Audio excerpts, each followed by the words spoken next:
all across this great land, as a matter of fact, around the world.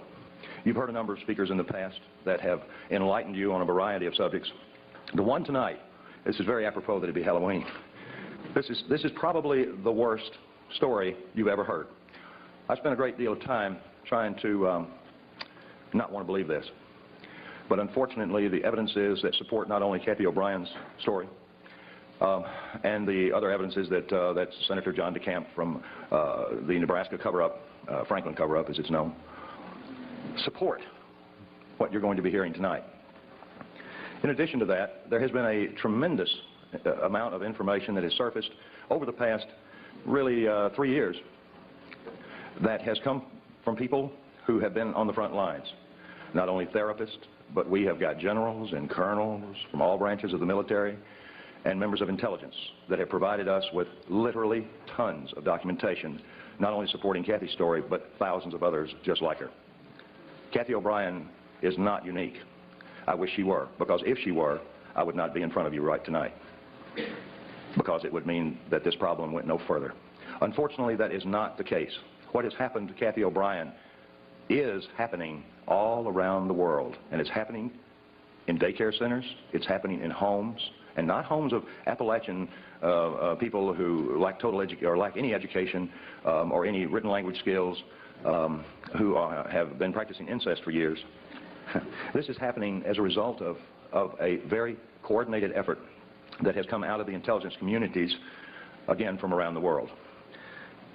My role in all of this is relatively simple, but nevertheless complex. I'm going to give you all a background tonight of about a few minutes of MK Ultra information, and I request that you all write some questions down for us. We cannot take verbals. We will take written questions. You don't have to sign them or put your name down there, and we'll attempt to answer as many as possible. Please make the questions relevant to the subject matter, because I can't, nor can Cathy, discuss what we may surmise are other victims, other than the ones that are the most obvious ones, like Timothy McVeigh. And again, it is not our experience. We have no proof. We only have Mr. McVeigh's admissions and some other information that would support it. But that's an example of our limits. We prefer to answer any and all questions individually, standing up in front of you, because there is no such thing as a bad question. We spent about 5.5 years on the lecture circuit with law enforcement and mental health. Now, that was done to protect us. It was also done to ferret out as much information as we could regarding other survivors, and as well as ferreting out information through law enforcement, or I should say cooperative law enforcement, who were like you all, they're free thinkers, and they knew something was going on, but they didn't understand it. I will attempt to give you as much background on myself so that you'll have some understanding of how I was able to do what we've accomplished, Cathy and I. But our main concern, of course, remains the same focus, and that is to get this information out to the populace of this country and all the other countries that are affected, and we don't know many that aren't, and also to affect Cathy OBrien's institutionalized daughter, Kelly, who, by the way, went into an institution when she was 8 years old, right after I rescued them, and she remains in that institution or an institutionalized setting to this day. I don't know how many of you all can imagine being a child and being raised in a mental institution, but I can assure you it is not a pretty sight, even though Kelly has not been mistreated as she had been prior to going into the institution. External control of the mind is not something new. It's thousands of years old. It's recorded in caves. It's recorded the exact formula for trauma-based mind control in the Egyptian Book of the Dead. Adolf Hitler was particularly interested in mind control, and he assigned his right-hand man, Heinrich Himmler, to do some research, particularly on the families of Northern European, multi-generational, sexually abused, psychologically abused, physically abused children. You see, I'm sure each of us understands, those of us that read the Bible and understand its literal interpretation about the sins of the father, understand what multi-generational abuse means. In this case, multi-generational abuse, and that begins, by the way, at birth, involves horrendous sexual and psychological and physical abuse that is put on these children by their caregivers. Well, Adolf Hitler knew pardon me, that these people who are abused become very, very receptive to external control of their mind. They also develop some incredible abilities, like 44 times visual acuity. Now, I know that it doesn't take a rocket scientist, pardon the pun, to figure out how we could use somebody with 44 times the average person's visual acuity. It's called special forces. Special forces individuals are screened very carefully. Now, back when I was working for the Defense Department in a project known as MK Ultra, which was the exact project that Adolf Hitler assigned Himmler to do on multi-generationally abused children, I saw nothing of what Cathy OBrien is reporting. I saw no abuse. What I saw in the prison systems and in the mental institutions were people who had a chance to recover their lives and their mind. I saw things that were very benevolent. And I really and truly believe the information that I was seeing would eventually reduce our prison and our mental institution populations dramatically, because I saw true rehabilitation occur without the use of trauma. Well, I was sworn to secrecy on the things that I witnessed, on the equipment that was developed, and I can assure you that in 1967, all the way up through 1973, when I was involved in this research as a Defense Department subcontractor, the equipment that I saw then was 25 to 30 years ahead of anything known on this planet in the private sector. I don't know if I was even seeing a portion of what was actually available. I don't know if what I was witnessing represented even a small percentage of what was actually occurring. But I was put into that job after months and months and months of psychological examinations because they knew I could keep a secret. I was given a Defense Department clearance. I knew about the Heinrich Himmler studies for Adolf Hitler, and I knew that Adolf Hitler wanted to develop some very serious people to put in places to control various regions in what he called, and George Bush called, and Nero called, the New World Order. You see, Adolf Hitler was not the first, nor was George Bush, to fantasize about this hideous idea of totalitarian government enslaving an entire globe through mind manipulation. Now, mind manipulation comes in a lot of forms. You folks in this room are not falling into one big, huge trap, and that is information control. And I, again, thank the Grenada Forum for bringing Cathy and I in to impart this message, because we need your support. This book is not distributed through bookstores for the most part. The few bookstores that do handle it directly with us. To guard the integrity of the book so that it would go totally uncensored, we published it ourselves the first time.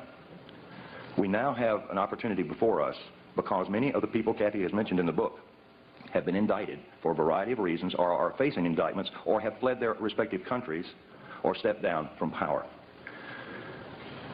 For one simple reason: corruption that they could not cover up. Now, the corruption that we're talking about here goes beyond, I hope, most of y'all's limits of experience. It certainly went beyond mine. I had a household that was this is totally alien to. But what Adolf Hitler began in his adamant research on, he had the largest number of human subjects from which to work and do his horror on. And it was even accepted by most of the people in his country that these prisoners of war were indeed to be subjected to anything that he chose that would better his country. Well, MK Ultra took on the same scientist, because in 1947, when the National Security Act was formed, there was a project that was developed called Project Paperclip. There was a few airlines at that time that were cranked up. Capital International Airlines was one of those airlines. I was vice president of Capital Airlines for a period of time. Capital International Airlines. This is very similar to the hat that they wore. By the way, you realize if we could get these guys to all wear a hat, force them into a uniform, our problems are over. I told Cathy, I said, I don't know how to introduce this information. I said, do we come out here and say that we're the first and second oldest professions? All right, I want to see who laughed. Well, Cathy OBrien certainly is a remarkable person, but I can assure you the prognosis for recovery of someone who has been horribly abused before age 5, before the brain is fully formed, the recovery I should say the level of recovery is very good. These people can lead normal, productive lives, even though they've experienced, in most cases, a lifetime of horrific abuse. That was the thing that surprised me the most. Now, there are a lot of survivors out there. There are a lot of survivors in various levels of recovery. Cathy is, again, the only one that we know of that is vocal, that has written a book, that's been validated, and we haven't been locked up. Now, I want everybody in this room to understand that neither Cathy or I are suicidal. And we just came back from Arkansas, and I want to tell you, Cathy and I were invited over there to spend 4 days with the investigators because they had found one chapter of her book they were actually able to validate. I said, well, give it to me in print. And they said, we can't do that. And I said, well, okay. Can I use this recording? I was only joking. They patted me down before I went in. But no, these people are what I consider friends of yours and mine. Now, if there are any CIA operatives in this room, you don't have to hold up your hand. But I'll tell you where I'm staying. I want you to come see me alone, particularly if you're trying to disrupt what we're doing. Because this information that Adolf Hitler was developing, we developed through Project Paperclip. Project Paperclip was the importation of Nazi and fascist scientists into this country after World War II that saturated our universities, saturated our Fortune 500 corporations, saturated NASA. It built NASA. And it has infiltrated every aspect of society with its filth. Filth in child pornography, filth in blood rituals and hideous religious beliefs that involve human sacrifice, anything to traumatize the mind. Some of these, I'm approached by a number of avid researchers that say, well, this is Satan behind it. Well, I want to tell you, these are people behind it because I worked for the airline that brought these folks in. I had no idea what I was involved in, but I was recruited by Capital International Airways for the purposes that I could keep my mouth shut, and I worked on a need-to-know basis. Most operatives do not know who they're working for. There are over 86,000 of them in this country. Now, you divide that by 50 and see what you come up with. This place is crawling with Big Brother. The KGB never had that many functioning operatives in high levels as we do in this country. 1984, George Orwell's book, really was a grim prophecy that has come true. Most people are saying, we got to stop this New World Order from taking over. It's already here. We're in it. Now, let's understand who the players are and some of their tools. Mind control, whether it be trauma-based mind control to develop a totally robotic human being, is one type. Fortunately, it requires a great deal of horrible trauma that somebody's got to put on to these people. And it requires something more than just pushing a button on a console. There is equipment available now that we cannot protect ourselves from.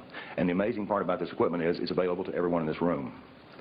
I don't quite understand the philosophy about making pain field generators and another device called an MDD-1, which uses a dual-coil electromagnetic pulse system, which affects our cerebral cortex. Stops logical thought. You couldn't bounce your checkbook if one of these things were turned on, nor could you think to turn it off. Any more than Cathy OBrien could have thought to have walked away from her victimization. This is not the beaten wife syndrome. This has nothing to do with an economic situation. This has something to do with robotic mind control. There are tons and tons of documents. Transformation of America is a book. Our book, an autobiography, Cathy's autobiography. I wrote the first 4 or 5 chapters to give you a briefing. But what this book contains is her life, that which we can validate. When this book was printed, we had over 27,000 documents. 27,000 documents fit into 5 file cabinets. We now have over 3 tons of paperwork. General Russell Bowen recently, I won't say fled, he didn't like that, I'm sure. General Russell Bowen, who was one of the originators, and he's set up Operation Watchtower, the CIA's drug operation. By the way, how many of you believe that the Central Intelligence Agency is the world's largest drug dealer? Can I see? Okay. So that makes our country the largest drug dealer on the face of the earth. And I resent this. I know now why the intelligence community did not want me for an officer. I know now why I was not privy to some of the stuff that I am now, unfortunately, very privy to. Because I think I'd have blown the whistle on them. There's a lot of whistleblowers out here now, and you folks are getting to hear them. You've been hearing them for years. This is one of the longest, oldest running groups that I'm aware of. I see a lot of familiar faces out there. And I see some people that, if they were in my position, would do exactly the same thing Cathy and I have had to do. I'm not into this. I was hired because I could keep secrets. This is against my programming. But I can assure you this, it would be against God and everything that I am if I didn't get up here and talk and present Cathy OBrien so that she can present her story.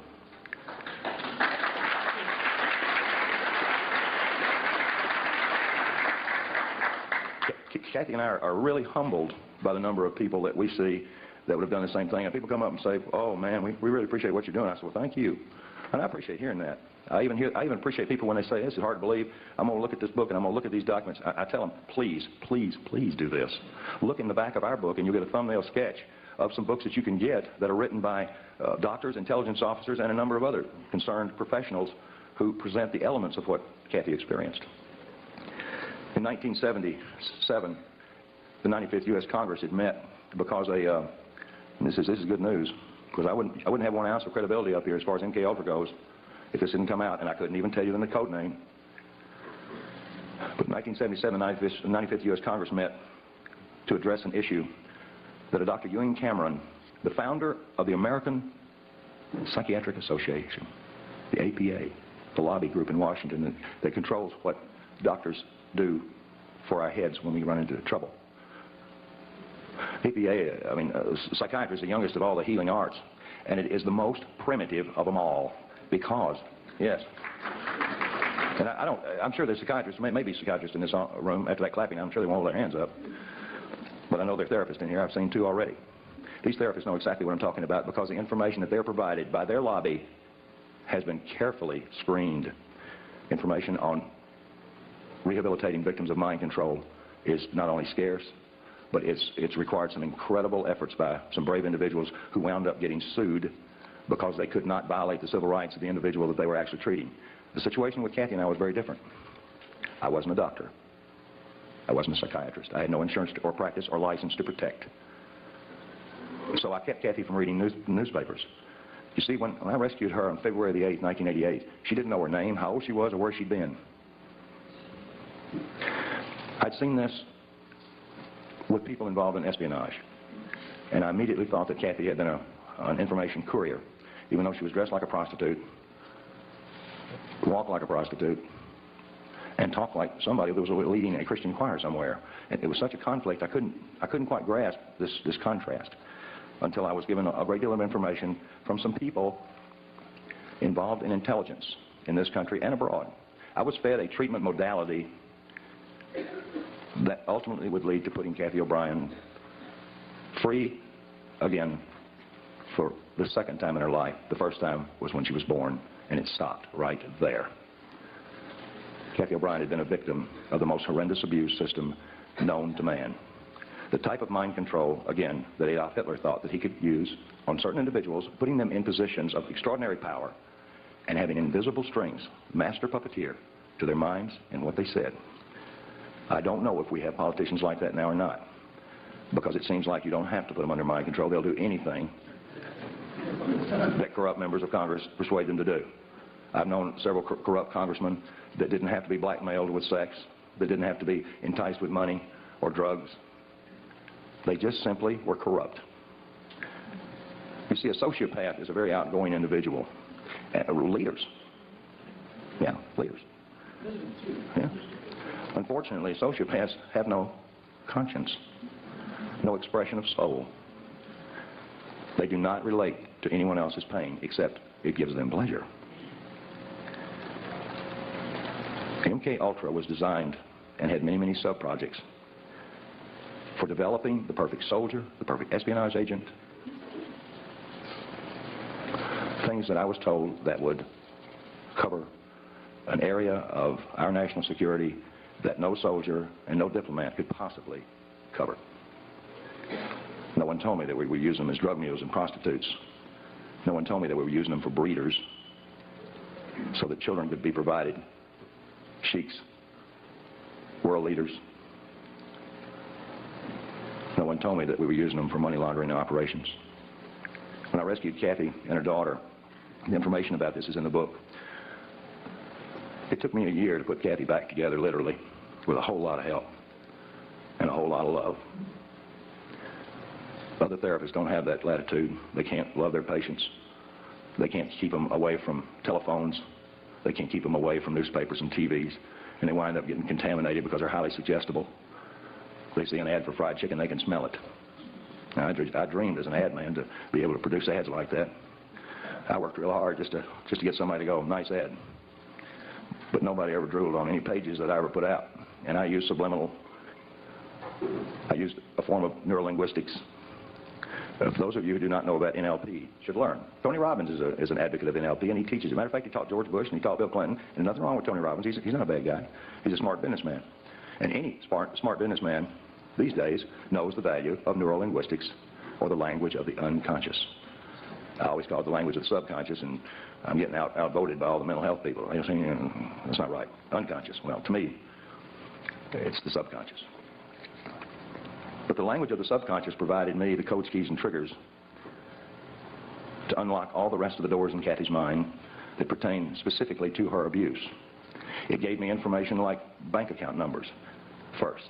And I found that rather unusual until I found out that most people who had worked around MK Ultra and knew anything about deprogramming, and by the way, it's nothing more. I'm nothing more than a hacker. Instead of hacking a hard drive computer, I'm hacking the hard drive up here. This job as a hacker provided me some incredible information on bank account numbers. And instead of going down and looting the bank accounts and having to hide for the rest of my natural life in luxury, I took them to the FBI and gave them to them. Not because I knew they were clean or dirty. It's because I didn't want them to kill me over it. I provided everything that's in this book over a period of 3.5 years to every state, federal, and local law enforcement agency that was directly involved with this case. And the names of over 1,000 agencies and people are in this book. I wanted to get this before Congress. I wanted to get it before Congress, like happened in the 95th U.S. Congress in 1977, when the wife of a Canadian cabinet member had gone in to a mental hospital in Montreal where Dr. Ewan Cameron was practicing. I wonder why they say practicing. And she came out as a vegetable. Well, the cabinet member, I don't recall his name right now, he was just incensed on trying to find out what had happened to his wife. They put her through horrific electroshock tortures and every other conceivable torture, drugs, hypnosis. Unfortunately, many others were involved in Dr. Ewan Cameron, the founder of the APA's experiments. Some of those recovered ones, I'm in touch with 2 of them. And these people are highly functional and most likely will be doing the same thing we're doing. One of them will be in the very near future. I don't know of any in this country that have recovered to the point where Cathy OBrien has, because no doctor can dedicate 16 to 18 hours a day, day in, day out, 7 days a week, and violate every civil right that they've got and get away with it legally. Nor can they have their patients legally go into the safes or safe of their handlers and pull out their diaries. Ooh. By the way, in one of the diaries, it's got Bill Clinton's home phone number. It's got Dick Thornburg on a coke deal for $20,000. And the list goes on. This is a small group, gang. I suppose, if you consider the population of the United States, it's so fractional, these bad guys that are in control of all of us, it's so fractional that we wonder what on earth could they be doing. People wonder, how does Clinton survive all of these attacks against him? How did George Bush survive the attacks against him? Well, he didn't. He went out of office, but I don't believe anything changed. I believe the guy that he had for his replacement did exactly what he wanted to do, like start out with NAFTA and GATT. We're, as David Icke so eloquently said, a one-party system. There are ways to change that, and there are a number of people that are making some very positive efforts in that direction. But that's their job. My job and Cathy's job is to stand before groups like you, very nervous, because we're not nervous that we stand in front of you so much as we want to make sure the information you get will excite you enough to where you'll go out and talk about it, or go out and investigate it and talk about it some more. That's all we want to do. We attempt to get our books out by the case, and they get real cheap when you buy a case of them. 1 box of books, 36 books, $252 if we deliver them. This book is information. It is truth, and it is truth that will set us free. I'm absolutely intent on the idea that the information contained in this book will indeed reach the eyes of those who can see. And the information contained on this video that's being produced right now will reach the eyes of those that can hear and see truth, so that they will get out and begin to wonder why Sirhan had the same psychiatrist, Jolyon West, Lee Harvey Oswald, Timothy McVeigh. Now, boy, I'll tell you, this guy's real popular. He's right down here at UCLA. He was also the first person to call me on my unlisted, unpublished, fake name telephone out in the boonies outside of Anchorage, Alaska, after I rescued Cathy and her daughter. And a woman by the name of Margaret Singer, who may be a friend of one or two of y'all out there, but I don't miss a chance to bring out the fact that she was the one that sent another character in on us up there. I wasn't connected well enough to be told not to do anything on my own. And at the time, I was absolutely out of my mind from hearing this stuff.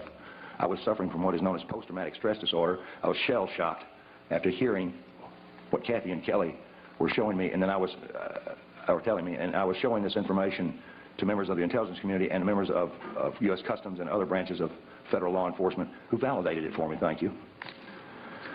I apologize to everybody that buys our book and reads it, because I tried to make my portion of it informative enough to where it wouldn't hurt you. And I told Cathy that she had to include enough detail in the book, such as the anatomical details of her alleged abusers, so that we could get them into court and make them drop their pants.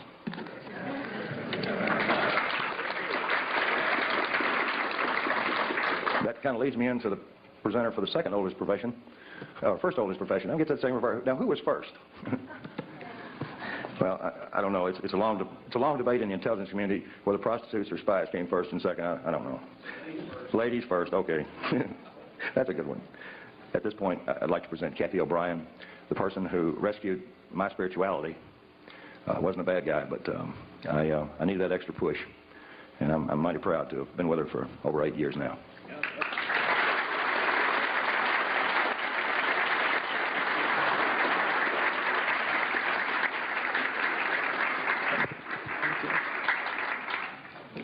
I want to thank each and every one of you for coming out here tonight to arm yourselves with knowledge about a tool that's being covertly used to usher in what Adolf Hitler and George Bush termed New World Order, and that's mind control. I've enjoyed talking with quite a few of you earlier this evening pertaining to how mind control has affected some of you or some of your loved ones. Mind control is very prevalent in this country and around the world. These criminals that are in control of our country operate on the philosophy that secret knowledge equals power. Many government secrets and personal reputations were staked on the belief that I could not be deprogrammed to remember those things that I was supposed to forget. They were wrong. For as intelligent as these perpetrators are, they're limited in their thinking by their own immorality. They don't have wisdom. They don't think deep. And they never considered the strength of the human spirit. They never considered what would happen when a good man like Mark Phillips gained knowledge of their secrets and used them to restore a mind rather than control one. I know that I'm extremely fortunate to have survived my CIA, MK Ultra, White House, Pentagon level, trauma-based mind control victimization. Now that I'm in control of my own mind and ultimately my free will, I'm telling everything that I witnessed and saw and heard and photographically recorded behind the scenes of this New World Order effort. By telling their secrets, their power is eroding.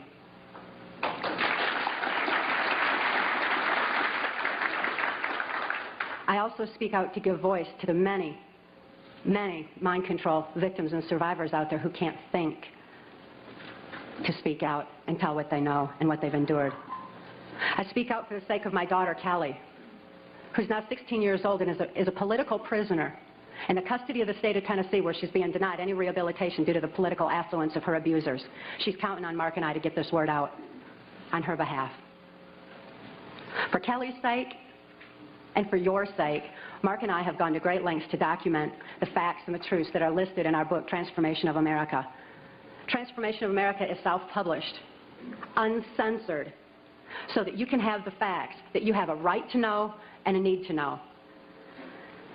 These truths have been covered up and kept from all of us for a long time under a blanket of so-called national security. This is the same blanket of national security that has prevented us from obtaining justice despite the extensive evidences and documentation we have. We have over 27,000 documents and evidences. Government insider testimony, medical records, more than enough evidence for any legal procedure in this country, including congressional. But this blanket of national security has stopped us from obtaining justice. It's time for truth to prevail. It's time that these truths were brought to light for the sake of humanity as we know it. I'd like to begin by defining mind control by my experience. I realized that my experience was extreme, that the extensive, total robotic, absolute mind control I endured is more limited than the kind of mind control that's proliferating in society. Mind control has kind of a sliding scale where you've got the total robotic mind control on one side, and you've got mind control that's proliferating, such as in occultism in this country, or Global Education 2000, where children are losing their freedom of thought and their ability to critically analyze. There's so many different aspects of society that are affected by mind control in varying degrees. It's imperative that this information get out. And as I explained my victimization, it certainly can be applied to all different facets of mind control and mind manipulation. And as Mark and I have heard so many, many times from people who have read the book and heard us speak out, that this is a thread that's tying things together. All of a sudden, this whole new world order is making sense. The erosion of constitutional values, the erosion of morality in this country, all of a sudden, it begins to make sense when we learn about mind control. I was born in 1957 in Muskegon, Michigan, to a multi-generational incest-based family. This means my father was sexually abused as a child, my mother was sexually abused as a child, and they were sexually abusing me. My father sexually abused me as far back as I can remember. And I've often heard him state that he began substituting his penis for my mother's nipple while I was still an infant. I tell you this so that you can understand that my sexuality was confused at infancy. It was put into an area of my brain that's much like survival, like eating and drinking would be. I tell you these facts so that you can be better armed and understand what's happening in society. And name names. Mark and I name names in our book, Transformation of America, not so that I can say, well, I was in the White House with so-and-so. I mean, I miss the whole glamour part. But this is so you know who the problem is and where these problems lie. The sexual abuse that I was enduring was so horrific that I developed dissociative identity disorder. This used to be termed multiple personality disorder, and I'm so glad they've changed it to dissociative identity disorder because it really more aptly describes the compartmentalization that occurs when a person endures trauma that is literally too horrible to comprehend. Even though I couldn't understand that what my father was doing was morally wrong, the pain and the suffocation of his abuse was so extensive that I developed dissociative identity disorder. It certainly was incomprehensible. There was no place for it in my mind to deal with such horror. Therefore, I developed a compartment in my brain, a little area behind amnesic barriers that was actually the neuron pathway shutting down in my brain in order to compartmentalize the memory of the abuse so that the rest of my mind could function normally as though nothing had happened. So if I'd see my father at the dinner table, I didn't remember sexual abuse.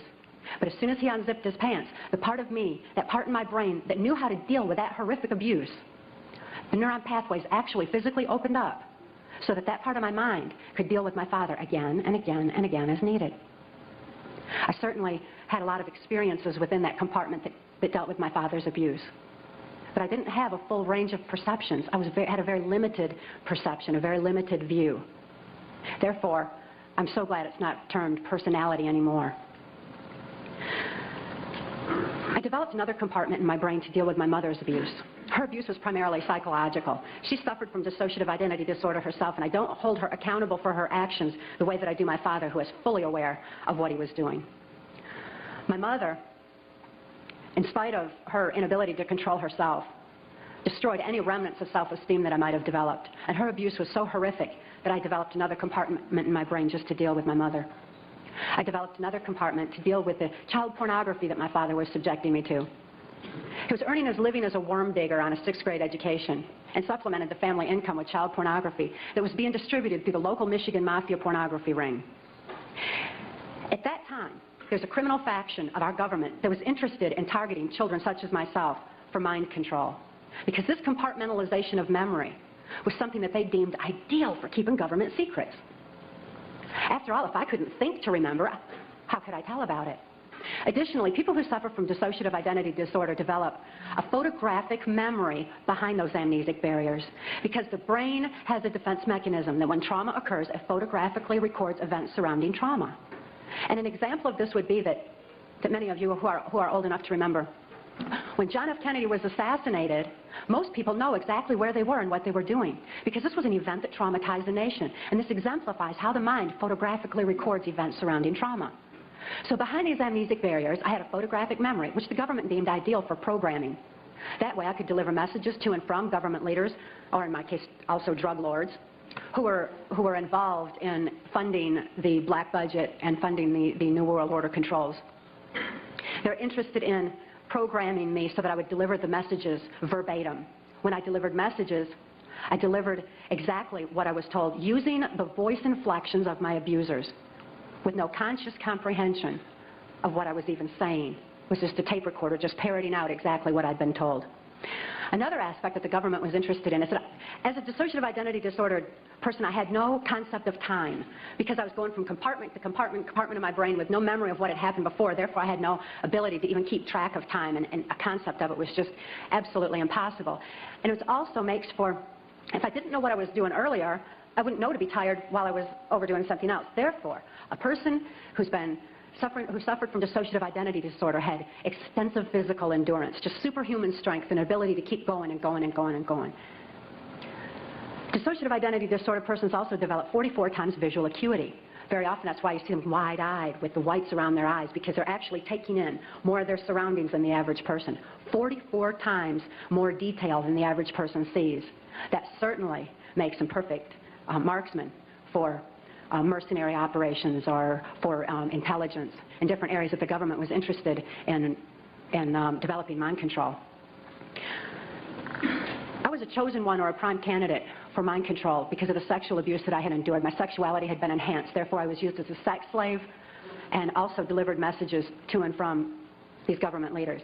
At that time, because a government, this criminal faction of our government, was so interested in dissociative identity disordered persons, they knew that any child that was subjected to child pornography had to have endured trauma so horrible that they had to be suffering from that disorder. Therefore, this criminal faction of our government sanctioned this child pornography ring so that they could identify and target children such as myself for the project.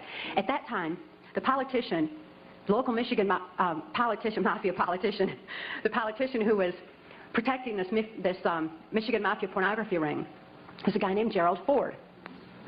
This is the same Gerald Ford that went on to become the first unelected president of the United States.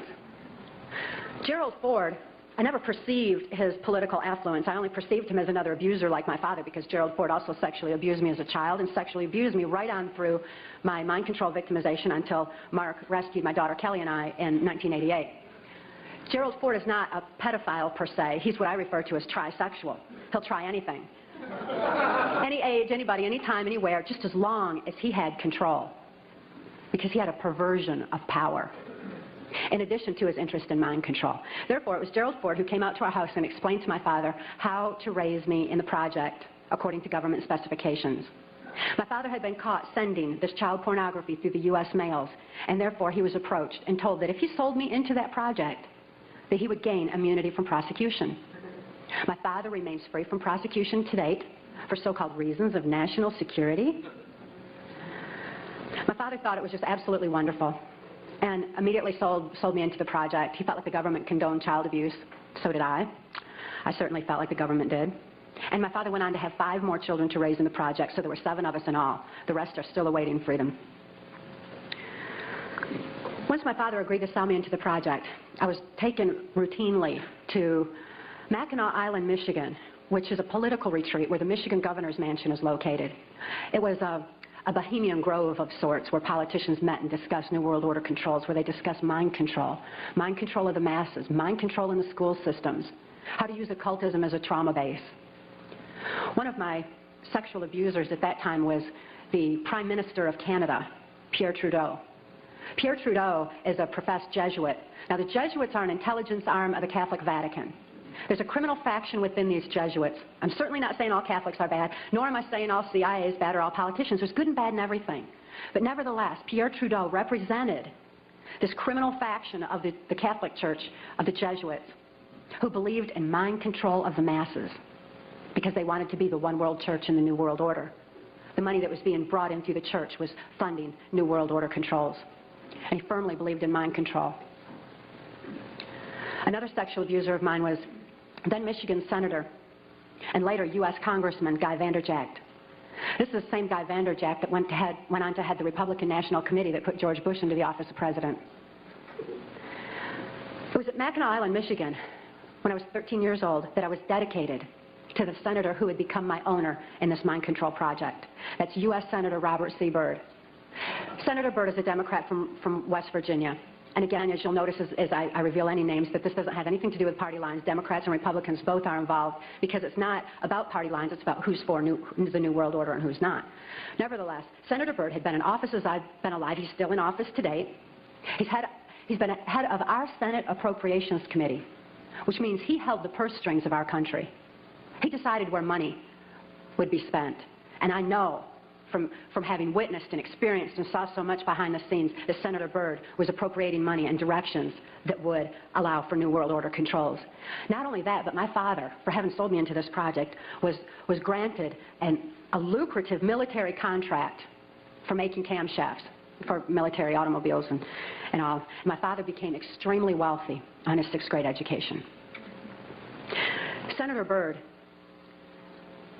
as my owner, would decide where I should go, when, what operations I would be forced to carry out during the Reagan-Bush administration, what places I should be taken specifically for mind control programming. Senator Byrd directed all of my activities. Also around that time, I'd made my first communion in Muskegon's St. Francis de Sales Church. Having made my first communion, I also endured an extra ritual after that was referred to as the right to remain silent. That's R-I-T-E, as in ritual. This involved Congressman Vanderjagt and the head of our church at that time, Father Don. And they subjected me to an occult blood ritual. This was so horrific. It was this reversal of the Catholic Mass. It confused my mind because when a person's operating on a subconscious level because they're so traumatized that consciously there's no place for what they're enduring, the subconscious mind has no ability to discern and to question and to reason the same way that the conscious mind does. And this reversal of the Catholic Mass into occultism just made it all seem to run together in my mind. It was absolutely horrific. This blood ritual was so horrible that my mind readily accepted the mind manipulation that I endured afterwards, a hypnotic language, the neuro-linguistic programming, mind control programming, that actually changed the way that my brain was functioning. So that, you know that part of my brain that I said would open up to deal with my father's abuse again and again?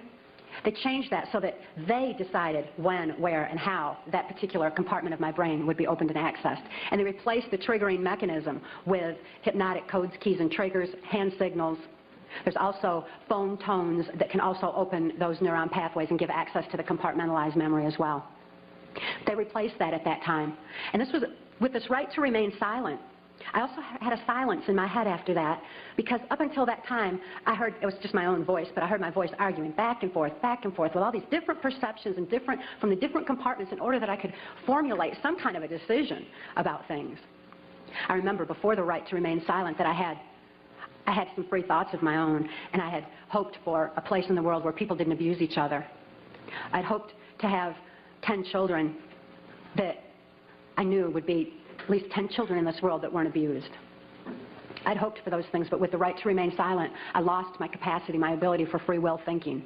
I lost my ability to even hope anymore. I lost all free will entirely. This right to remain silent silenced this argument that always went on in my head, and instead, all I ever heard from that point on was the voices of my abusers directing me, telling me exactly what it was I was supposed to do. I could only robotically follow those instructions and carry them out.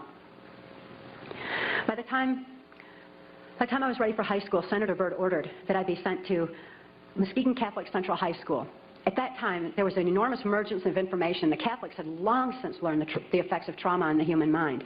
They'd learned it and kept records of it for so many years with such things as the Spanish Inquisition and other aspects where people who didn't follow the belief systems were wiped out. The Crusaders had also recorded a great deal of information pertaining to trauma on the human mind. This information was being merged with the Hitler-Himmler research that the CIA had taken and had been advancing on. The combination of the merging of the information was very powerful. And Muskegon Catholic Central was a place where this information was being brought together. It was at Catholic Central that the very basis, the very groundwork for Global Education 2000 was being implemented. This is Goals 2000, outcome-based education. There's many different names for the program that's being implemented in our school systems. It's being forced on our children by the federal government.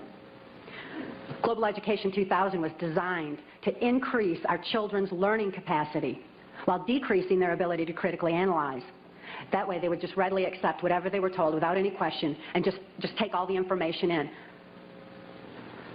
At Catholic Central, I got straight A's. I did really good in school because I was photographically recording everything in class. I endured occult ritual in the school chapel, as did numerous other students in the school. I certainly wasn't the only one. As a matter of fact, by that time I really thought the whole world was involved in this kind of abuse. By then my whole environment was saturated with it. This occultism, this trauma, created the photographic recording of all that I learned in school. Of course, I had no ability to critically analyze it or to creatively use it in any way, but the information was sure in there.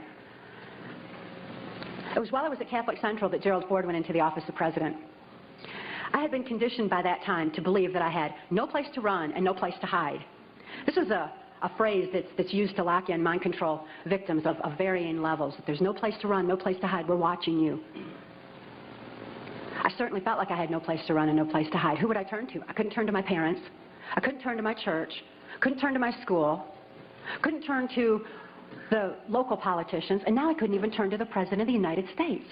I truly felt locked in, which is exactly what they wanted for total control of my mind. Of course, since then, I've learned otherwise. And Mark wisely taught me while I was in the deprogramming process that I did have a place to run. So right at them. And I had no need to hide. Obviously, they do, by the way. They're covering up all their acts with the national security blanket. After I graduated from high school, Senator Byrd ordered that I be transferred to Nashville, Tennessee. Nashville, Tennessee was heavily involved in mind control at that time through the country music industry. And above all, the proliferation of CIA cocaine operations within the country music industry were already in full swing. The political corruption in Tennessee was just all the way to the top. The country music industry provided a cover for mind-controlled slaves like myself to be taken around the country to the various places as designated, and also to distribute and deliver the large quantities of CIA cocaine that was coming into the country. It was my experience that the CIA's so-called war on drugs is no more than the CIA eliminating their competition as they take over the drug industry worldwide. They took their war on drugs to our street corners and turned our streets into a bloodbath. The country music industry provided the cover for distributing the cocaine, so Senator Byrd wanted me to be within the country music industry. Besides that, he fancied himself an entertainer of sorts, and he fiddled on the Grand Ole Opry from time to time. When I was first sent to Nashville, he was playing on the Opry that night, and he had a musician behind him, a guy named Wayne Cox. Wayne Cox later told me that playing music behind Senator Byrd wasn't the only way that he backed him, but that he backed him politically as well. After the Opry that night, I endured an occult ritual again. Occultism is oftentimes used as a trauma base for mind control. Who can comprehend that kind of a trauma? Blood ritual is absolutely horrible, and it's a perfect trauma base for mind control, for the compartmentalization of memory. I witnessed Wayne Cox murder a railroad bum down at Nashville's Union Station. It was abandoned at that time, and there were bums around, and he shot him right between the eyes and cut off both of his hands, which was Cox's MO for murder. After this blood ritual, this horrible trauma, I was programmed that Wayne Cox would be my first handler in MK Ultra Mind Control. As my handler, Wayne Cox would follow Senator Byrd's directions and instructions, and above all, he would be subjecting me to more trauma sufficient to satisfy the numerous compartments Senator Byrd wanted developed in my brain for mind control programming so that I could carry out various operations during the Reagan-Bush administration.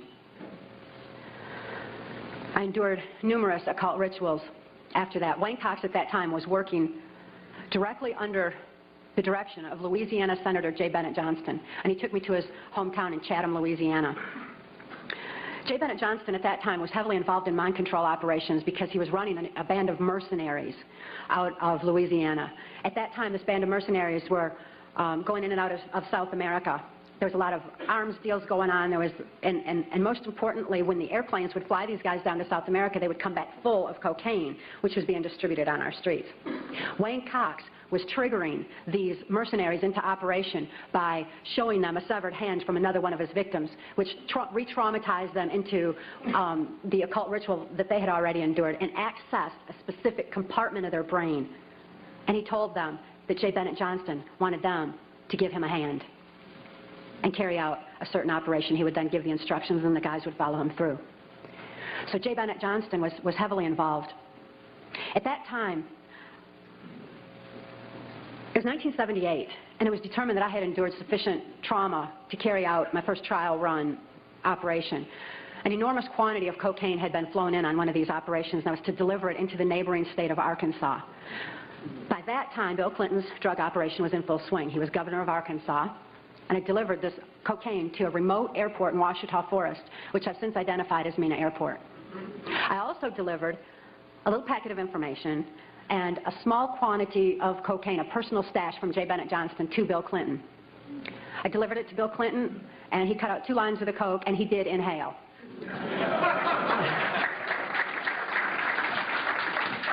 That certainly wasn't the only time I saw Bill Clinton using cocaine. My sexual experience with Bill Clinton was extremely limited, in spite of the fact that I was a sex slave. It was my experience that Bill Clinton is bisexual, leaning far more towards a homosexual end. All I've ever seen him involved in was the homosexual activity, with very limited experience with him myself. Whereas my experience was much more prevalent with Hillary Clinton, because Hillary is also bisexual, leaning more towards a homosexual end, and it was she who accessed my sex programming to fulfill her perversions. Around the same time, J. Bennett Johnston subjected me to some other mind manipulation that involved, instead of an occult theme, an alien theme. Now these guys who were manipulating my mind and programming me for mind control purposes claimed, and these criminals in control of our country as well, claimed to be gods, demons, and aliens, in order that I feel totally helpless, in order that I felt like they were beyond my realm to affect. And it certainly worked at that time. J. Bennett Johnston told me that he was an alien. He told me that he had been part of the Philadelphia experiment, and when the ship disappeared, it came back a spaceship. This is in keeping with kind of an air-water mirror theme that NASA uses quite frequently, a reversal, because, again, the subconscious mind doesn't have any reasoning capacity. J. Bennett Johnston then showed me, through his office at General Dynamics, a then top-secret stealth. Here was this triangular stealth that wasn't in any of the school books, wasn't being talked about anywhere, wasn't out in the newspapers or anything else. It was being withheld. It was still a top-secret weapon system. But I saw this triangular stealth. It looked like a spaceship to me. I'd never seen anything like that. And everything that J. Bennett Johnston was doing and he was involved in certainly was alien to me. So it was easy for me to accept the idea that what was happening was in fact being perpetrated by aliens. I'm not saying that there's no such thing as aliens. That would be foolish of me to even say anything like that at all. But what I am saying is that it was my experience that these were people claiming to be aliens.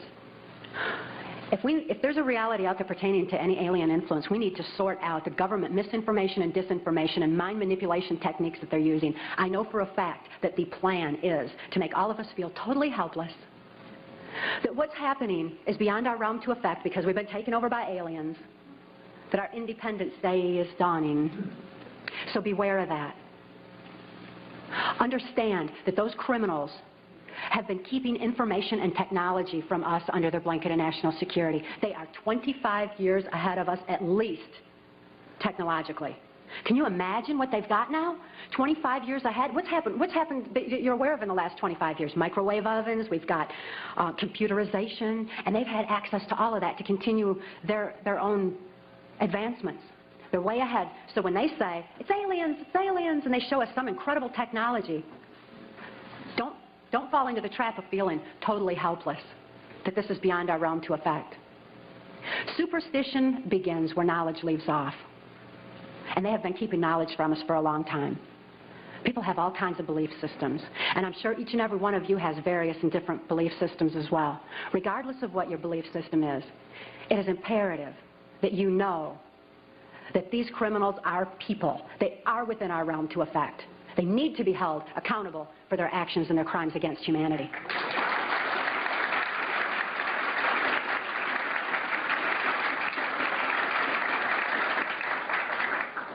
It was 1980 and my daughter Kelly was born. She was born directly into the MK Ultra Mind Control Project on a much higher level, a more sophisticated technological level than I was subjected to. In addition to trauma, she was subjected to harmonic mind control programming on NASA installations literally since birth, before her brain even had a chance to form. As soon as Kelly was born, Senator Byrd figured I'd been traumatized enough by that time and ordered that we be transferred back to Nashville, Tennessee to carry out operations during the Reagan administration. But being within the country music industry, we had a second handler. His name was Alex Houston.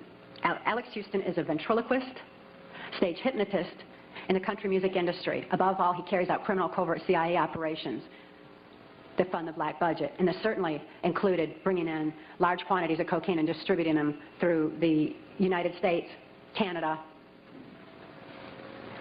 He was working at that time and provided a cover for me to be taken throughout the United States, Canada, Mexico, and the Caribbean for these criminal covert operations. As my handler, he took me to various military and NASA installations for mind control programming for specific operations that I was forced to participate in. These operations that I won't have time to get into tonight are detailed in our book, Transformation of America. And they involve such leaders as the President of Mexico at that time, De La Madrid, and Vice President Salinas. It was my experience that in 1984, there's a CIA trauma base, near-death trauma center that's located in Lampe, Missouri. It's called the Swiss Villa Amphitheater. And they bring certain involved country music acts in to bring large quantities of cocaine or bring the cocaine out for distribution, because Lampe, Missouri is just across the Arkansas line and is very much a part of Bill Clinton's cocaine operation. And it was in full swing at that time. It's also interesting to note that this Lampe, Missouri operation is where the country music industry was more conveniently relocated, you know, right there in Branson, so that it would be closer to Clinton's cocaine operations. Lampe, Missouri was a place where I heard George Bush and Bill Clinton talking. From the point of view I had, they certainly were friends, and they didn't recognize any party lines between them. That's something for the, you know, a smoke and mirrors illusion for the public. It's not something they adhere to, because they had exactly the same agenda, and that was for bringing in this new world order.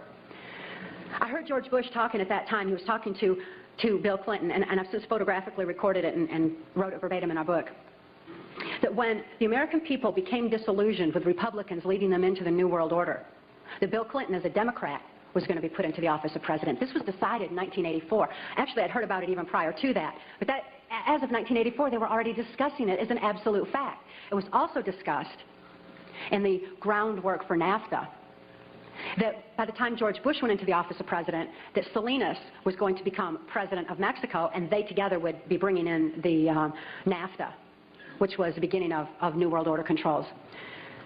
I was forced to participate in the criminal groundwork for NAFTA, the opening of the Juarez-Mexican border to the free trade of drugs, free trade of our nation's children. It's absolutely appalling, the criminal roots of NAFTA. Again, this is detailed in the book. But it's interesting to note that these political moves had already been decided way back when. And as I deprogrammed, and as I was, it was really something to me to find out people didn't know about this stuff. I mean, it was so obvious to me. I didn't realize that people were unaware and had bought into some kind of smoke and mirrors illusions of what was going on and never thought to look behind the scenes to what was really going on. But I understand good people don't think that way. They don't have criminal minds. They don't think to look for that kind of criminal activity. Just like these guys are limited in their thinking by immorality, good people are kind of blinded from that kind of criminal activity until their eyes are open to truth. But this criminal activity that was going on at that time, the people that were involved were following directions from George Bush. I don't purport to know it all. I don't purport to know that George Bush is at the very top of all this, but he is as high up as I knew. It was my experience that Ronald Reagan answered to George Bush. Not robotically, not under mind control, but willingly because George Bush was respected for what he knew about bringing in the New World Order. Consider his past. George Bush first began with the United Nations. Then he went on to head our CIA. Then he ran our country through 3 administrations that I'm aware of, the Reagan administration, his administration, and the Clinton administration, because Reagan and Clinton both answered to him. Mexican President de la Madrid answered to him and knew that Salinas was to be coming into power, and Salinas had more influence in Mexico at that time than de la Madrid, that, as far as my experience was concerned. Also, Saudi Arabian King Fahd followed orders from George Bush, as did the Prime Minister of Canada, Brian Mulroney. In 1983, I heard Ronald Reagan and Brian Mulroney discussing the New World Order. Senator Byrd had acted in the capacity of a pimp and prostituted me to Reagan, and I was present at this White House cocktail party. Now, Ronald Reagan certainly provided a wonderful smoke and mirrors illusion for all of us. For those of you who don't want to believe that he's involved in this, he told you he's an actor. And he did a real good job of it for a long time. That was his role. That's what he was supposed to do. Nevertheless, I heard Ronald Reagan telling Brian Mulroney that he believed the only way to world peace was through mind control of the masses. I know from experience there's no peace of mind under mind control. And I wonder at a world peace where people don't have peace of mind. Mind control, the ramifications of mind control are far-reaching, because I also know that under mind control there's no free thought. Without free thought, there's no free will. Without God-given free will, there's no soul expression. What kind of a world peace can we have without any free will or any soul expression, without any spirituality?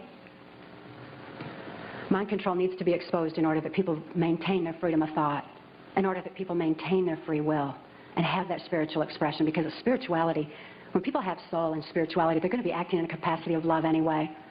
That is where world peace is, not in mind control.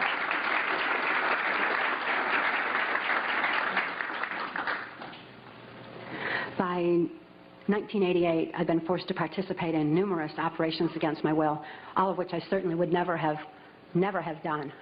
I guess if I had had any part of me that was willing to do anything like that, mind control would not have been necessary. I'm appalled at what I was forced to participate in, but I am relieved that this information is getting out, that people are passing the book Transformation of America hand in hand, hand to hand, so that hand in hand we can take back our country. This information is information that you have a right to know and a need to know, and their controlled medias are not going to suppress truth. Truth prevails.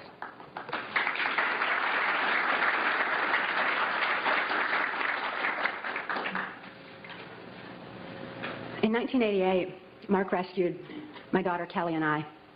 We couldn't think to escape. I couldn't think to save my daughter any more than I could think to save myself. And all those childhood hopes and dreams were certainly hadn't come to fruition. When Mark rescued Kelly and I, we didn't have any ability to even hope for good people. We didn't know they even existed. We didn't have a capacity to trust anyone. It wasn't within our realm of experience. I couldn't think to reason that Mark was a good guy. But I'd seen him with his animals. And even though I didn't have any ability to consciously reason, and Kelly didn't have any ability to consciously reason things out or to think things out, we had this extra sense developed. We sensed things very strongly. After all, when you consider that we use, 10% of our brain, we'd been like blasted into other parts of our brain, and these parts of our brain were real perceptive on what's considered, I suppose, psychic levels by some definition. When we had a sense for things, kind of like the animals did. And we noticed that the animals loved Mark. He had these raccoons that he'd rescued. He had 3 raccoons, and they all loved him. And they hugged him, and they wrapped their arms around his neck, and they patted on his face and kissed him. And, you know, that was really a neat thing for us to see, because we had only seen our animals abused. We lived on a farm. We had lived on a farm, and we had dogs and cats and horses and cows and guineas and chickens and all kinds of animals, all of which Alex Houston tortured or killed to keep us in line to, you know, if we didn't do this, this would happen to our pet. And we loved our animals.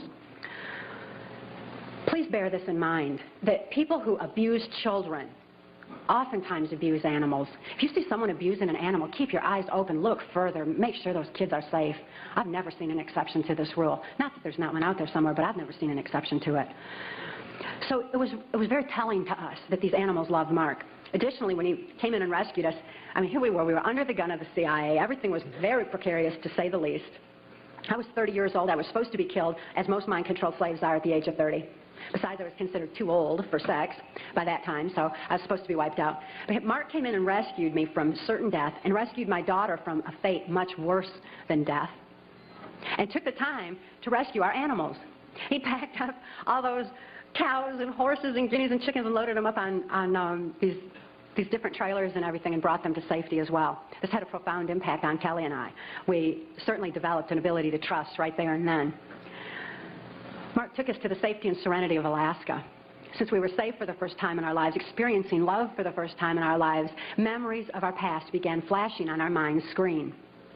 As these memories flashed, and I started to remember what had happened to me and to my daughter, particularly during the Reagan-Bush administration, I became enraged.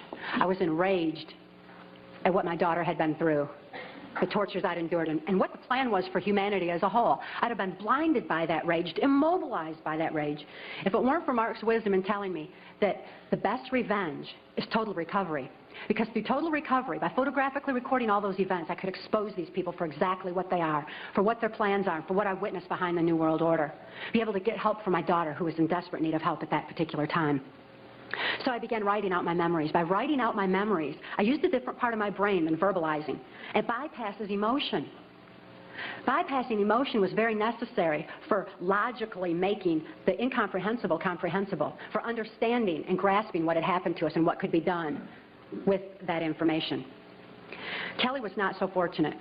Because of the harmonic programming that she'd endured, remembering the traumas and deprogramming the program did not allow her access to all parts of her brain as it did me. She still needed some technological equipment to help her recover. She needed to actually have those neuron pathways vibrated back open with harmonic equipment. Therefore, she went into Humana Hospital in Anchorage, Alaska, in an intensive care unit.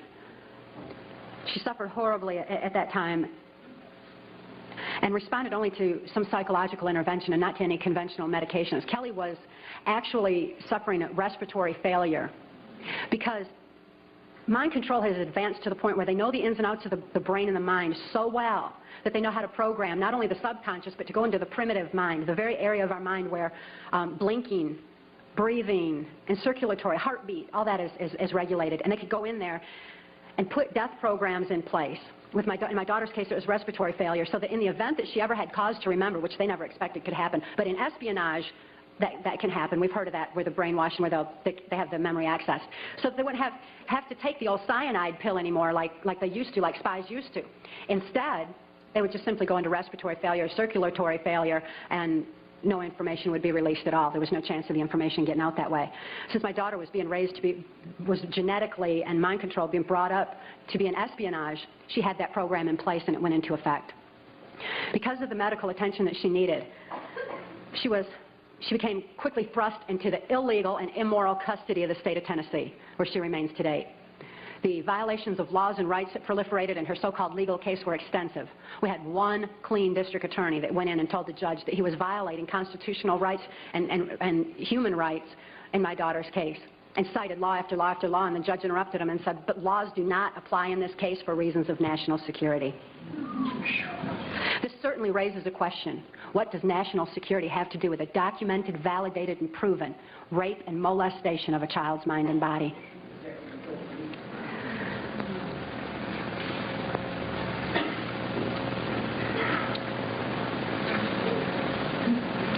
For Kelly's sake, and the sake of so many other mind control survivors out there, we need to lift this veil of national security.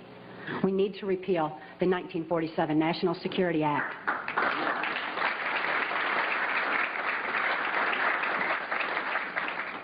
This is a national security that's threatening the security of our nation when it covers up such crimes against humanity as mind control, when it covers up the CIA's so-called war on drugs, when it covers up the selling out of our country to New World Order controls. That's a national security that has nothing to do with the security of our nation.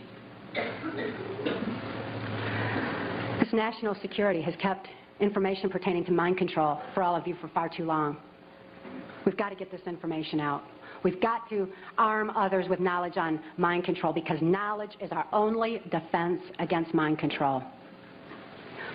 We need to get this information out in detail so that we can all be more effective in our particular areas of taking back our country and ultimately taking back our world, for Kelly's sake, for the sake of all the other mind control survivors and victims that I know are out there. There's many, many of them. And for the sake of humanity as we know it. It is truth that sets us free. Please help us spread the word. Thank you.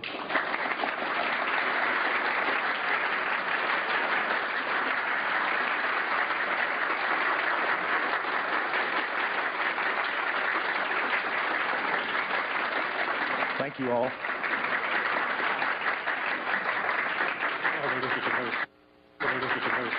Jonestown was an MK Ultra project, but now, and that's right out of the government printing office, right out of the FOIA.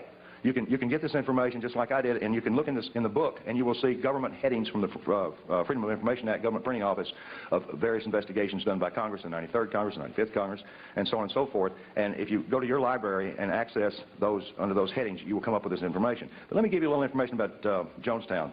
In French Guiana, the property for Jonestown, the money came through a Mexico City bank, and it was traced directly to the Central Intelligence Agency. Jonestown was not a mind control project. Mind control had long since been perfected. Jonestown was a biological weapons project. And the worst part about this whole thing is there's two other projects twice the size that have been going on, that were going on in 1977, and they're still going on today. Now, that is very much reminiscent of the house of prostitution for little children that were being used in Washington, D.C. that you read about, and even in your, I don't want to call them newspapers anymore. Yeah, the birdcage liners. Thank you. But there was a house of prostitution that these congressmen were using that was using little children in there. Well, nobody ever thought to ask, what happened to the little children that were being used? I'll tell you, they were moved right down the street, 2.5 blocks away, to 3 other houses of prostitution that still operate to this day. It's interesting to note that Wayne Cox idolized Jim Jones. He also idolized Charles Manson. This is the same Wayne Cox that's down there in Chatham, Louisiana, an occult serial killer who is immune from prosecution right now. He's free for reasons of national security. What is the name of the Jesuit order you spoke about? I mentioned in the book that they referred to themselves, not only the Jesuits, but all of them at the top of this New World Order pyramid, as the Order of the Rose. Please discuss a connection between the New World Order and the dominant network media, for example, ABC, NBC, CBS, CNN, et cetera, et cetera, et cetera. Information control, folks, is mind control. Need I say more? What you hear and what you see is all you have to base your decisions upon. We're being brainwashed. Monarch and MK Ultra program started in 1953. Do you see? I don't know that. I didn't know that Monarch project started in 53. I'd be very interested in knowing how whoever wrote me this note knows that, if you want to speak to me later. Do you see any connections between government and Satanists? No, I see a direct correlation between satanic activity as well as blood traumas and other horrific types of abuse that is used as a part of their religious belief.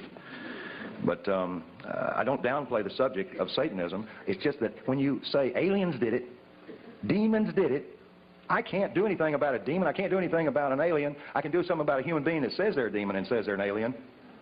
And you all can affect those kind of folks too.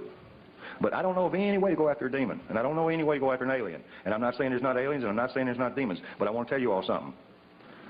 Every single patient up until about 1982 that was presented with dissociative identity disorder, or back in those days, MPD, or multiple personality disorder, was diagnosed with demons, and they went right off the edge. And if that didn't get them, how does that make you feel? Got them. Or your session is up, got them, when they were right in the middle of an abreaction, that's re-experiencing the trauma. So the poor patient was either going to be subjected to a exorcism by a good intentioned, in most cases, a religious person, or an exorcism of sorts from their therapist, because they didn't have any other information. They didn't know what they were looking at. They didn't realize the brainstem was scarred, very much like they have multiple sclerosis, and that you can get people to retrain the brain right through the auditory, but you can't say, let me get that demon out. Or, oh, gee, I hope the alien doesn't come get you tonight. Because you're reinforcing program. So, no, I'm not downplaying Satanism. I'm not downplaying any sort of religious belief. What I am downplaying is a belief that it's something other than human beings. Take one. How much mind control is in the mass media? For example, last year there's no such thing as black helicopters. As of last month, everybody knows the military has black helicopters. Mind manipulation in the media is extensive, and they're controlling us by controlling our information.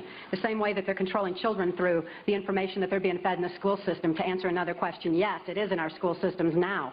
And the computers have actually been changed where the history has been altered, and people like Thomas Jefferson even left out of history in order that our children be brought up with socialistic values. So just as our children are being manipulated in the school system, all of us are being manipulated through the medias. We need to be especially careful that when trauma occurs in this country, that we're not losing any more of our freedoms, that our freedoms aren't eroding further, because they know that the traumatic effects on your mind are making you more susceptible and more suggestible and receptive to whatever controls they want to implement. So we need to be very alert to this and very aware of it. Here's a good question. Are many FBI and CIA personnel under mind control? I've heard they are. These are incredibly good questions, y'all.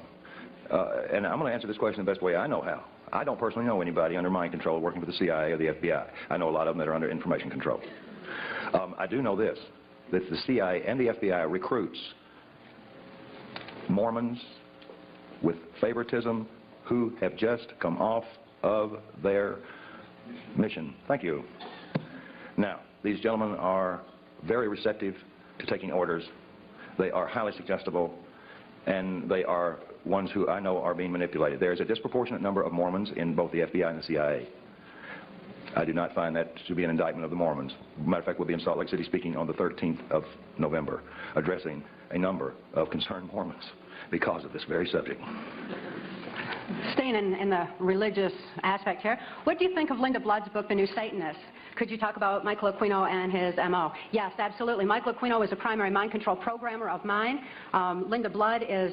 By the way, he's a litigant, too. He sues everybody that ever talks about him. Including Linda Blood. Including Linda Blood, except us. Now, he got on national television and said, yeah, I know that, Mark Phillips. He is going to be the destruction of all organized religion in this country. Well, now there's an indictment. Michael Aquino is the founder of the occult temple of Set that's proliferating on our military bases. He's with the Psychological Warfare Division. What? Was with the Psychological Warfare Division. Some of his power is eroding thanks to the exposure that he's getting through people like Linda Blood. And it was my experience with Michael Aquino that he does not believe in the power of Satan. He does not believe in spirituality at all. That's not a part of what he does. What he does believe in is the power of trauma on the human mind and the compartmentalization of memory through high voltage stun guns. How does mind control work? Whoever asked me that question, I hope they bought a book. Why aren't people able to see beyond mind control once they're controlled? Then it wouldn't be mind control. It'd be foot control or hand control or finger control or eye control. There's no conscious thought. There's no conscious awareness under mind control. You cannot think to get out of it. There's no reason to get out of it because you don't even think that you're being abused. You don't think. That's the simplest analogy I can give you. You are a reactionary robot. How do you get deprogrammed?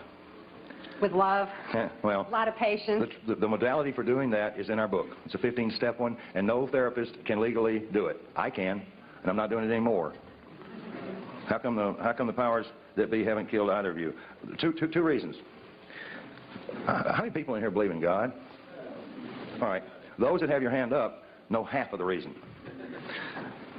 The other reason is we followed a very careful path to the proverbial barn. We did not make some of the mistakes that some of our predecessors have, for instance, in the Enslow case and others. It's not that I'm any smarter. It's just that I listen well, and I know how to trust. Therefore, I know who to trust, even those that I have not seen. Another reason, too, would be they've got so many fires to stomp out now, and people bringing truth out that, you know, we're just one of many, and besides, stopping us is not going to suppress the truth. Were you ever at the Bohemian Club in Northern California? Yes. There's a chapter in the book pertaining to Bohemian Grove and some of the meetings that went on there between the politicians and world leaders that were involved. That's a place that needs to be exposed for exactly what it is. Okay. When I run into the same things over and over again, I'm not going to re-answer them. These are excellent questions. They're all excellent. Thank you. Someone asked, considering the things you've seen, the places you've been, why are you still alive today? I can tell you from personal experience, even though I can't tell you all the places I've been, I wonder how I'm still alive today. But it remains a total mystery to me, and it always will. Now, her body bears the scars. She has some of the things that they can't take away, they can't deny. Like Mr. Byrd, if he were undressed before Congress and the nation, there are things he can't deny. And Mr. Cheney as well. But there are undeniable scars that this lady carries that are not on her mind. They're on her brainstem, all over her body, thousands of stun gun scars, and a vaginal mutilation that defies the worst horror story you can imagine. Now, those are things that people don't do to themselves. Now, I had a CIA boy who was finding himself off as an enforcement officer with DEA who was on assignment to U.S. Customs in Florida. That should have been a tip-off. He said, you know, FBI believes she had that done to herself. I said, of course she did, with a pocket knife, moron. I said, how in the world would anybody even find anybody evil enough to do something like that? And I tracked it down. It's an ancient Egyptian practice taught to Michael Aquino. And I understand from her that he is alleged to be the one that told her handler, Alex Houston, how to use carving knives to do it. He bragged that he was a carver. He carved people. Could you please elaborate on Ronald Reagan's involvement? Oh, yes, I could for a long time. I wish we had more time. Details are in the book. I need to bring up Ronald Reagan's situation. A number of us, you know, I've got my wall in my office covered in invitations from Ronald Reagan, from George Bush, and some other presidents. One I don't even want to mention, that I was invited to dinners and inaugurations and all sorts of things through my relationships with people in the community and in the State Department. When I heard this information, I wasn't shocked about Ronald Reagan. Because when I was with Ampex Corporation in the early 70s, Ronald Reagan was governor of California, and he was in big, big trouble because he had encouraged a MK Ultra mind control experiment to be instituted in the Vacaville prison here in California. And it made the congressional record. And Ronald Reagan is the governor that was the only governor of any state in the United States that got caught instituting trauma-based, chemical-based frontal lobotomy, and so on, and so on, and so on, and so on, mind control in our prison systems. And now it is rampant. As a matter of fact, this is the one subject you can get more information out of Congress on than any of the rest of them. Is there any link between the homosexual prostitution ring found operating out of Barney Frank's a few years ago and your topic tonight? I can't say that I'm an authority on this, but I talked to a bunch of psychologists and psychiatrists, one of which was privy to some medical documentation on one of the children that came out of that, and the answer is 100% yes, it's connected.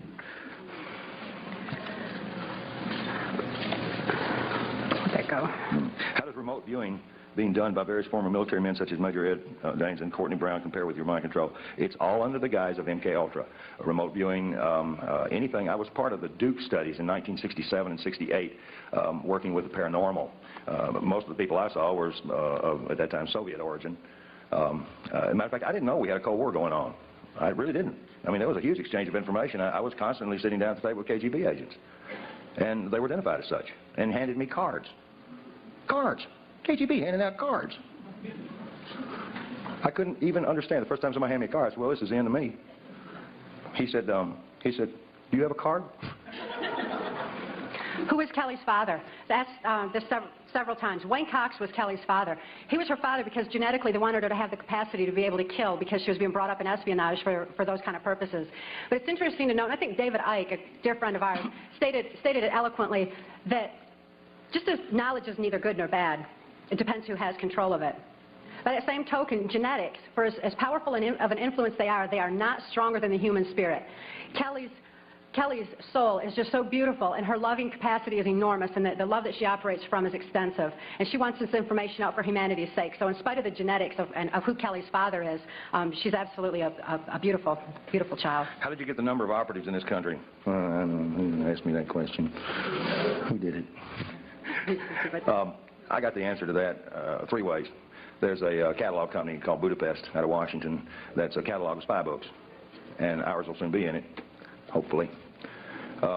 And there's a number of books in there. I can't remember the title now. But the New York Times also reads that catalog and orders those books.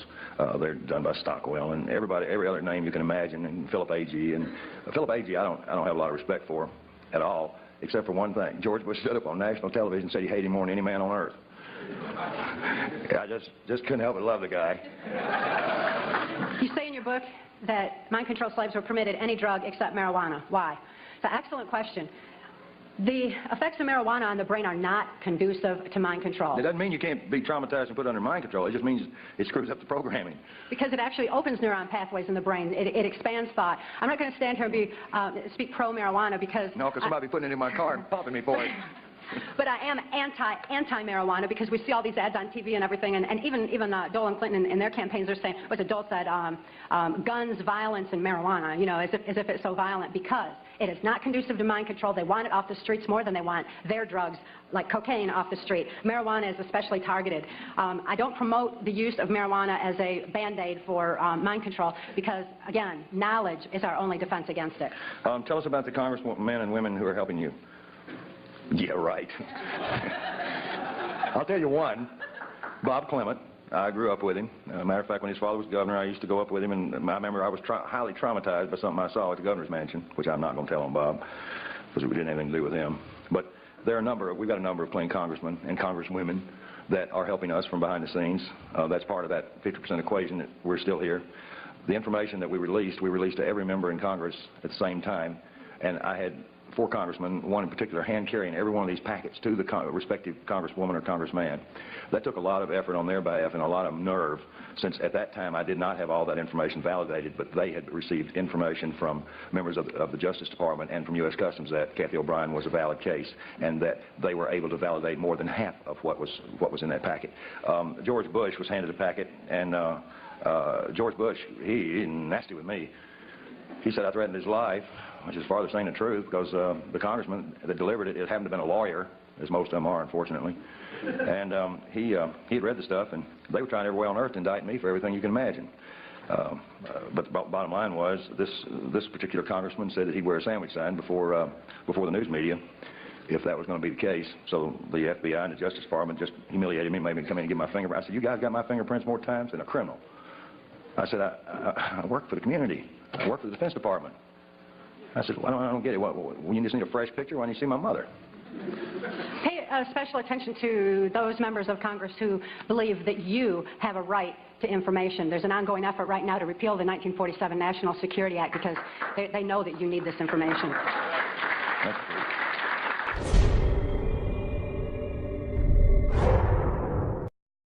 And in the mental institutions, where people who had a chance to recover their lives and their mind, I saw things that were very benevolent.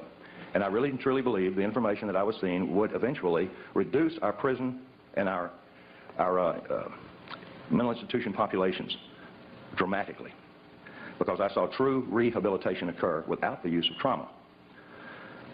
Well, I was sworn to secrecy on the things that I witnessed, on the equipment that was developed, and I can assure you that in 1967, all the way up through 1973, when I was involved in this research as a Defense Department subcontractor, the equipment that I saw then was 25 to 30 years ahead of anything known on this planet in the private sector.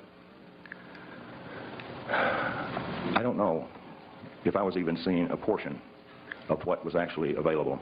I don't know if what I was witnessing represented even a small percentage of what was actually occurring. But I was put into that job after months and months and months of psychological examinations because they knew I could keep a secret. I was given a Defense Department clearance. I knew about the Heinrich Himmler studies for Adolf Hitler, and I knew that Adolf Hitler wanted to develop some very serious people to put in places to control various regions in what he called, and George Bush called, and Nero called, the New World Order. You see, Adolf Hitler was not the first, nor was George Bush, to fantasize about this hideous idea of totalitarian government enslaving an entire globe through mind manipulation. Now, mind manipulation comes in a lot of forms. You folks in this room are not falling into one big, huge trap, and that is information control. And I, again, thank the Grenada Forum for bringing Cathy and I in to impart this message, because we need your support. This book is not distributed through bookstores for the most part. The few bookstores that do handle it directly with us. To guard the integrity of the book so that it would go totally uncensored, we published it ourselves the first time. We now have an opportunity before us, because many of the people Cathy has mentioned in the book have been indicted for a variety of reasons, or are facing indictments, or have fled their respective countries, or stepped down from power. For one simple reason: corruption that they could not cover up. Now, the corruption that we're talking about here goes beyond, I hope, most of you all's limits of experience. It certainly went beyond mine. I had a household that was this is totally alien to. But what under corporations saturated NASA, it built NASA, and it has infiltrated every aspect of society with its filth. Filth in child pornography, filth in blood rituals and hideous religious beliefs that involve human sacrifice, anything to traumatize the mind. Some of these, I'm approached by a number of avid researchers that say, well, this is Satan behind it. Well, I want to tell you, these are people behind it, because I worked for the airline that brought these folks in. I had no idea what I was involved in, but I was recruited by Capital International Airways for the purposes that I could keep my mouth shut, and I worked on a need-to-know basis. Most operatives do not know who they're working for. There are over 86,000 of them in this country. Now you divide that by 50 and see what you come up with. This place is crawling with Big Brother. The KGB never had that many functioning operatives in high levels as we do in this country. 1984, George Orwell's book, really was a grim prophecy that has come true. Most people are saying, we got to stop this New World Order from taking over. It's already here. We're in it. Now let's understand who the players are and some of their tools. Mind control, whether it be trauma-based mind control to develop a totally robotic human being, is one type. Fortunately, it requires a great deal of horrible trauma that somebody's got to put on to these people.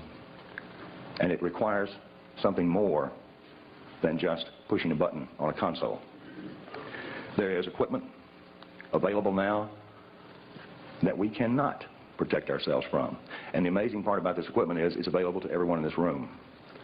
I don't quite understand the philosophy about making pain field generators and another device called an MDD-1, which uses a dual-coil electromagnetic pulse system, which affects our cerebral cortex.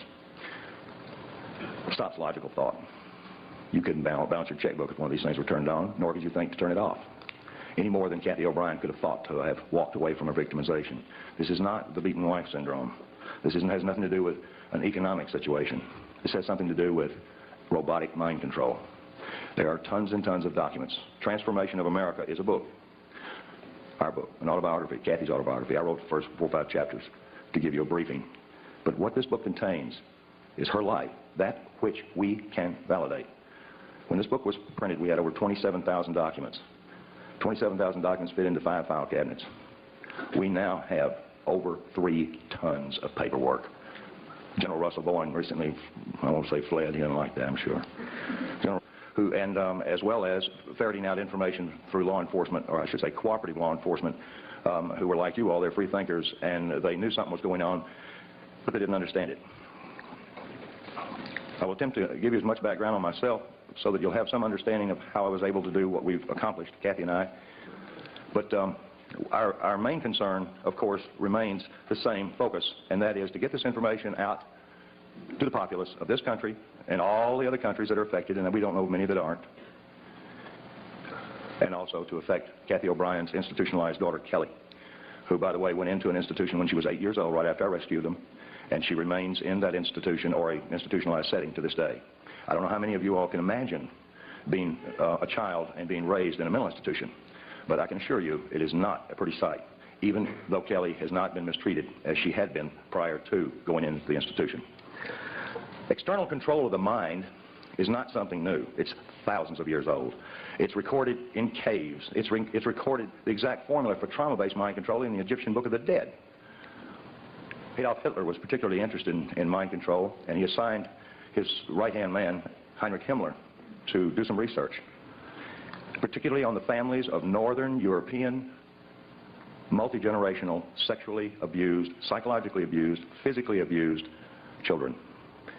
You see, I'm sure each of us understands, those of us that read the Bible and understand its literal interpretation about the sins of the father, understand what multi-generational abuse means. In this case, multi-generational abuse, and that begins, by the way, at birth, involves horrendous sexual and psychological and physical abuse that is put on these children by their caregivers. Well, Adolf Hitler knew pardon me, that these people who are abused become very, very receptive to external control of their mind. They also developed some incredible abilities, like 44 times visual acuity. Now, I know that it doesn't take a rocket scientist, pardon the pun, to figure out how we could use somebody with 44 times the average person's visual acuity. It's called special forces. Special forces individuals are screened very carefully. Now, back when I was working for the Defense Department in a project known as MK Ultra, which was the exact project that Adolf Hitler assigned Himmler to do on multi-generationally abused children, I saw nothing of what Cathy OBrien is reporting. I saw no abuse.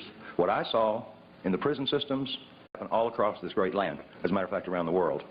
You've heard a number of speakers in the past that have enlightened you on a variety of subjects. The one tonight, this is very apropos that it be Halloween. This is probably the worst story you've ever heard. I spent a great deal of time trying to not want to believe this. But unfortunately, the evidences that support not only Cathy OBrien's story, and the other evidences that Senator John DeCamp from the Nebraska cover-up, Franklin cover-up as it's known, support what you're going to be hearing tonight. In addition to that, there has been a tremendous amount of information that has surfaced over the past, really, 3 years that has come from people who have been on the front lines. Not only therapists, but we have got generals and colonels from all branches of the military and members of intelligence that have provided us with literally tons of documentation, not only supporting Cathy's story, but thousands of others just like her. Cathy OBrien is not unique. I wish she were, because if she were, I would not be in front of you right tonight, because it would mean that this problem went no further. Unfortunately, that is not the case. What has happened to Cathy OBrien is happening all around the world, and it's happening in daycare centers, it's happening in homes, and not homes of Appalachian people who lack or lack any education or any written language skills, who have been practicing incest for years. This is happening as a result of a very coordinated effort that has come out of the intelligence communities, again, from around the world. My role in all of this is relatively simple, but nevertheless complex. I'm going to give you all a background tonight of about a few minutes of MK Ultra information, and I request that you all write some questions down for us. We cannot take verbals. We will take written questions. You don't have to sign them, put your name down there, and we'll attempt to answer as many as possible.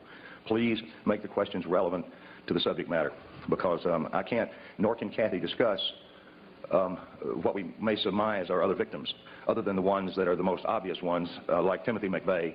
And again, it is not our experience. We have no proof. We only have Mr. McVeigh's admissions and some other information that would support it. But that's an example of our limits. We prefer to answer any and all questions individually, standing up in front of you, because there is no such thing as a bad question. We spent about 5.5 years on the lecture circuit with law enforcement and mental health. Now, that was done to protect us. It was also done to ferret out as much information as we could regarding other survivors. Adolf Hitler began in his adamant research on, he had the largest number of human subjects from which to work and do his horror on.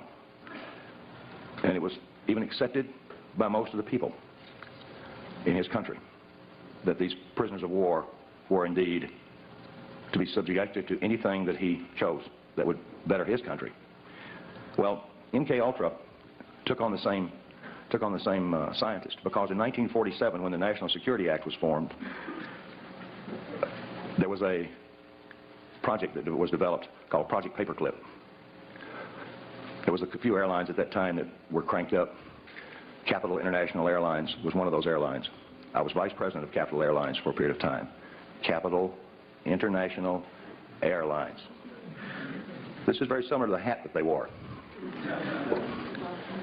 By the way, you realize if we could get these guys to all wear a hat, force them into a uniform, our problems are over.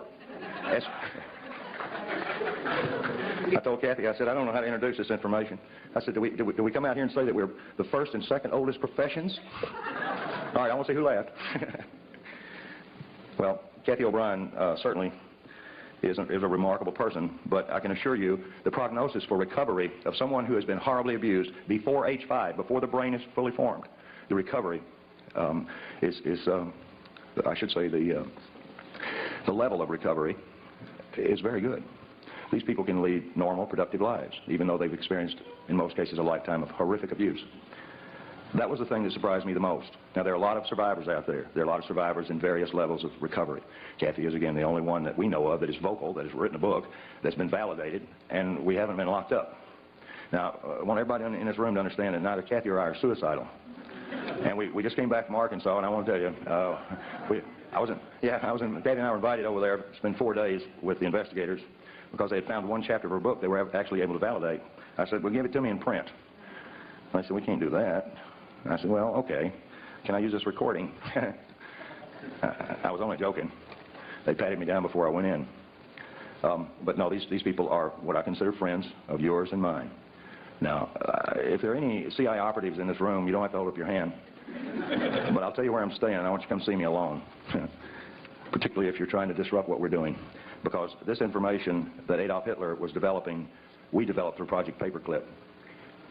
Project Paperclip was the importation of Nazi and fascist scientists into this country after World War II that saturated our universities, saturated our Fortune 500